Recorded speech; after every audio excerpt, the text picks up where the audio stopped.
कि बड़ा नीक लागेला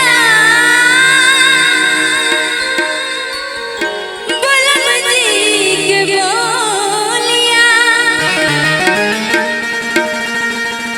आज जब से आइल बाड़े अपन घरे डोलिया। क्या बात हो बन के हमरो